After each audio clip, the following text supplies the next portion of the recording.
તો આગળ વાત કરીએ ઠાસરા તાલુકાના અહીં એક ગામમાં મારામારીના દ્રશ્યો સામે આવ્યા છે। મળતી માહિતી અનુસાર ડાકોર પોલીસ સ્ટેશનમાં બંને પક્ષોએ સામસામે ફરિયાદ નોંધાવી। 2 દિવસ પૂર્વે આ ઘટના બની છે, જેમાં કૌટુંબિક ભાઈઓ વચ્ચેની મારપીટ મુદ્દે સામસામે ફરિયાદ નોંધાઈ। ખેતરમાં વિડીયો ઉતારવા મામલે કૌટુંબિક ભાઈઓ વચ્ચે ઘર્ષણ થયું હતું। ગળદા પાટુનો માર મારવામાં આવ્યો હતો, તેમજ દંડાથી પણ જીવલેણ હુમલો કરાયો। મામલામાં બંને પક્ષોએ મળીને કુલ 9 શખ્સો સામે પોલીસ ફરિયાદ નોંધાવી। બંને પક્ષોની ફરિયાદ નોંધીને ડાકોર પોલીસે વધુ કાર્યવાહી શરૂ કરી છે।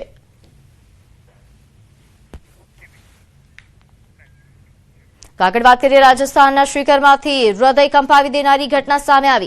અહીં રસ્તાના સામાન્ય વિવાદમાં એક જ પરિવારના 2 પક્ષો વચ્ચે એવો તો લોહિયાળ જંગ ખેલાયો કે જોનારા ધ્રુજી ઉઠ્યા। દબંગોએ ઘરમાં ઘૂસીને મહિલાઓ અને પુરુષો પર જીવલેણ હુમલો કરી દીધો। આ સમગ્ર ઘટનાનું કાળજું કંપાવી દેતા સીસીટીવી ફૂટેજ સામે આવ્યા છે।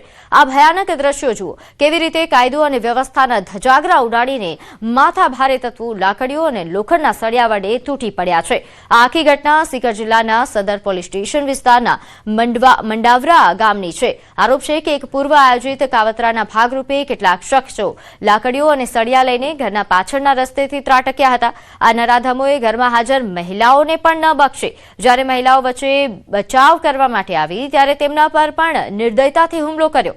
पीड़ित परिवारનો गंभीर आरोप છે કે વિસ્તારનો કથિત ભૂમાફિયા પ્રહલાદસિંહ આ ગેંગ ચલાવે છે અને તે લાંબા સમયથી તેમનું મકાન હડપ કરવા માટે ધમકીઓ આપતો હતો। તો દાહોદમાં ધોળા દિવસે સનસનીખેજ લૂંટની ઘટના સામે આવી છે। આંગડિયા પેઢીના કર્મચારી પર હુમલો થયો, જેમાં 1 કરોડથી વધુની લૂંટ થઈ। દાહોદ એપીએમસી માર્કેટના વેરહાઉસ પાસે આ ઘટના બની।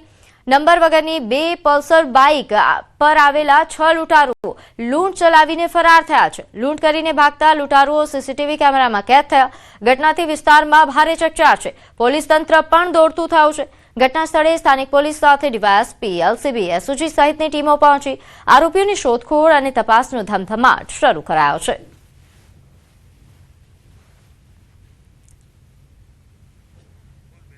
તો આ દ્રશ્યો આપ જોઈ રહ્યા છો, આ સીસીટીવી ફૂટેજ સામે આવ્યા છે, જેમાં બાઇક સવારો લૂંટારુઓ દેખાઈ રહ્યા છે।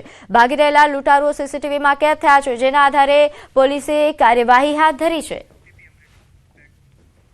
આગળ વાત કરીએ અમરેલીના ભાકોદર ગામ નજીક બાવળની કાટમાંથી એક યુવકનો મૃતદેહ મળી આવ્યો। સિંહે હુમલો કર્યા હોવાનું આશંકા છે અને જેના કારણે યુવકનું મોત થયું। સિંહે યુવકને શિકાર બનાવ્યા હોવાની વન વિભાગને આશંકા છે। રોષે ભરાયેલા સ્થાનિક ગ્રામજનો મોટી સંખ્યામાં ઉમટ્યા। રાજુલા અને જાફરાબાદ બંને રેન્જના આરએફઓ સહિતનો કાફલો ઘટના સ્થળે પહોંચ્યો। લોકોમાં રોષ વધતા જાફરાબાદ મરીન પોલીસ ઘટના સ્થળે પહોંચી સ્થિતિ કંટ્રોલમાં કરવામાં આવી। ભરતભાઈ બારૈયા યુવાન કે જે 2 દિવસથી ગુમ હતો, મૃતકનું ફોરેન્સિક પીએમ બાદ તેને ભાવનગર પીએમ કરવામાં આવશે। વન વિભાગની એક ટીમ દ્વારા સિંહનું લોકેશન લેવા માટે કવાયત પણ હાથ ધરી। વારાસરૂપ ગામના એક યુવાન જે મૃત્યુ હાલતમાં મળ્યા છે અને સિંહ દ્વારા ફાડી ખાધેલ હોય એવું દેખાય છે, એટલે સિંહ દ્વારા એમનું મૃત્યુ થયું છે। ખાલી ફેસ જ અત્યારે દેખાય છે અને આ વિસ્તારમાં સિંહોનું બહુ મોટી સંખ્યામાં વસ્તી હોય તો થોડુંક પેટ્રોલિંગ વધારે, સ્ટાફ ઘટતો હોય તો સ્ટાફની ઓલી પૂરી કરે, જે કરીને આવા માનવ મૃત્યુના બનાવ ઓછા બને। સુરતના ખટોદરા વિસ્તારની ઘટના, રસ્તા પર ઓઇલ ઢોળાતા વાહન ચાલકો લપસ્યા। એક બાદ એક વાહન ચાલકો ઓઇલ હોવાના કારણે રોડ પર લપસ્યા। 2 યુવાનો બાઇક પરથી નીચે ઘસડાતા સામાન્ય ઈજા થઈ। રસ્તા પર માટી નાખીને ઓઇલનો ચિકાસ દૂર કરવામાં આવ્યો। લોકોને સાઇડ પરથી જવા માટે સૂચના પણ આપવામાં આવી। ફાયર વિભાગને જાણ કરી રસ્તા પણ ધોવામાં આવ્યા હતા। હવે આગળ વાત કરીએ હજારો લોકોને રોજીરોટી પૂરી પાડતા મીઠા ઉદ્યોગ પર અત્યારે સંકટના વાદળો ઘેરાયા છે। આ સંકટનું મુખ્ય કારણ છે ડીઝલની ભારે કટોકટી। રણમાં અગરિયાઓએ કાળી મજૂરી કરીને તૈયાર કરેલું અંદાજે 1 લાખ ટન મીઠું હજુ પણ ત્યાં જ પડ્યું છે। બીજી તરફ ડીઝલ ન મળવાના કારણે ટ્રક અને ડમ્પરો પણ રણ સુધી નથી પહોંચી શકતા। ચોમાસું ગણતરીના દિવસો જ બાકી છે, ત્યારે જો વહેલો વરસાદ આવશે તો અગરિયાઓ પર આફત આવી પડશે।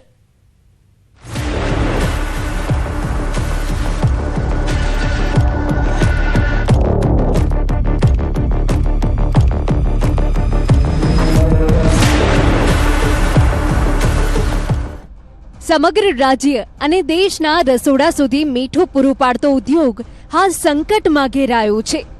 ડીઝલની કટોકટી સર્જાતા મીઠું પકવતા અગરિયાઓના લલાટે ચિંતાની લકીર છે. કારણ કે ચોમાસું માથે છે અને હજુ પણ 1 લાખ ટન મીઠું રણમાંથી બહાર લાવવાનું બાકી છે. પરંતુ ડીઝલના વાકે અટકી પડ્યો છે આ સફેદ ઉદ્યોગ.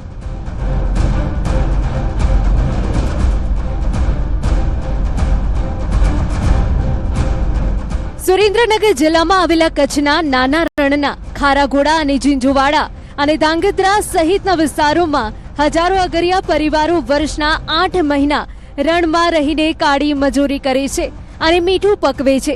એક અંદાજ મુજબ રણમાં મીઠાના અંદાજે 3500 થી વધારે અગરો આવેલા છે. હાલમાં મીઠાની સિઝન પૂર્ણ થવાના આરે છે અને આ મીઠું રણમાંથી ટ્રક તથા ડમ્પર દ્વારા બહાર લાવવાનું ચાલુ હતું. બરાબર એ જ સમયે ડીઝલની ભયંકર કટોકટી સર્જાઈ છે. રણમાં હજુ પણ 1 લાખ ટન જેટલું મીઠું ખેંચવાનું બાકી છે, પણ વાહનોની સમયસર ડીઝલ મળતું નથી. પાટડી અને ખારાઘોડાના પેટ્રોલ પંપો પર વાહન ચાલકોની લાંબી લાઈનો જોવા મળી રહી છે. છતાં પૂરતો જથ્થો ન મળતા અગરિયાઓની હાલત કફોડી બની છે. આ મીઠાના વ્યવસાય સાથે અંદાજે 1 લાખ લોકોની રોજીરોટી છે. ચાલુ સાલે મીઠાનું ઉત્પાદન ખૂબ સરસ થયું છે, પરંતુ છેલ્લા 1 માસથી ડીઝલની અછત ખૂબ છે. એના કારણે અમે સુરેન્દ્રનગર જિલ્લાના કલેક્ટરશ્રી અને ડિસ્ટ્રિક્ટ સપ્લાય ઓફિસરને મુલાકાત કરી હતી. એમની સાથે પરામર્શ કરી એમને અગત્યની મિટિંગ બોલાવી અને ડીઝલ કંપનીઓને સૂચના આપેલી. પરંતુ ડીઝલ કંપનીઓએ શરૂઆતમાં થોડો સપ્લાય કર્યો, પરંતુ ત્યાર પછી છેલ્લા 15 દિવસથી ડીઝલ કંપનીઓ સમયસર પુરવઠો ફાળવતા નથી. ખાસ કરીને જે કચ્છનું નાનું રણ છે ત્યાં 8,500 ફેમિલી 8 મહિના માટે મીઠું પકાવવા રણમાં જાય છે અને જોઈએ તો સીધા 50,000 લોકો મીઠાના વ્યવસાય સાથે જોડાયેલા છે. અહીંયા અત્યારે લગભગ અગરિયાઓનું રણમાંથી મીઠું ખારાઘોડા લગભગ 80% જેટલું શિફ્ટ થઈ ગયું છે અને 20% બાકી